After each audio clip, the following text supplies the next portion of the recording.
Hi guys, another video, probably another quick one here for you. We had game 2 last night, Pittsburgh versus Nashville, and that was a pretty big game. I don't think anyone really expected the outcome of the score. I think tempers are high. It looks like Pittsburgh can kind of take a stranglehold if they win the next game.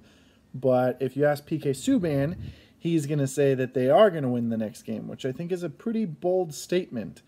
But with the way Nashville's been playing, I don't think they really had anything else to say because they haven't been playing very well. I know that a lot of people are probably going to say that they got rigged the first game and it should have been closer than it really was, but that's hockey. The second game kind of reaffirmed that Pittsburgh should have won the first game because the second game, Nashville just kind of fell apart there in the third with those 3 quick goals. So I decided to do some numbers on how good Rinne has actually been. Everyone's just saying, well, Rinne, Pekka, Pekka, Pekka.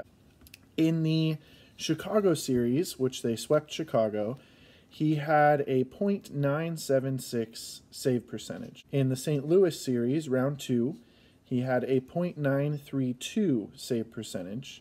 Against Anaheim, round 3, he had a .924 save percentage. And this round, the Stanley Cup final against Pittsburgh, he has a .777 save percentage. So that brings his grand total up until now to .929 save percentage. So, I mean, the numbers are pretty incredible, all except for this round. And I think that the numbers are declining, but that's pretty usual, I would say, as you go in, because it's 16 wins, but give or take a couple losses, you're probably playing around 20 extra games in the season.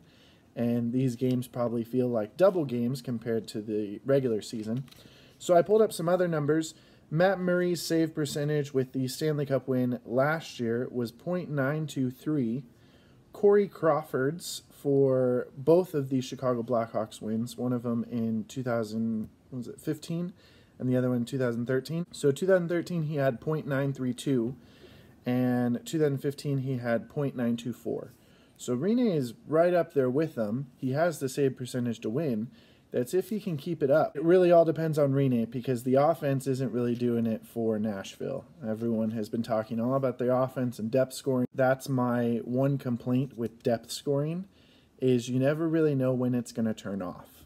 When you're relying on guys like Ovechkin or Crosby or Stamkos, you kind of know that they're going to produce regularly, and if they're not producing, then there's a problem. But with depth guys, if they aren't producing, that's kind of their role in the NHL, their roster depth, basically. And if they are producing, it's a really big plus. But I think, like the Blackhawks learned and other teams in the playoffs, you can't really depend on the depth scoring because when time comes to it and the depth stops scoring, you look to your superstars, but you haven't really relied on them all season. So, big game for Nashville, game 3. Going back to Nashville, see if that can boost them up a little. Maybe some catfish get thrown on the ice. And we'll see who takes, if Pittsburgh goes up 3-0 or if the series gets cut in half 2-1.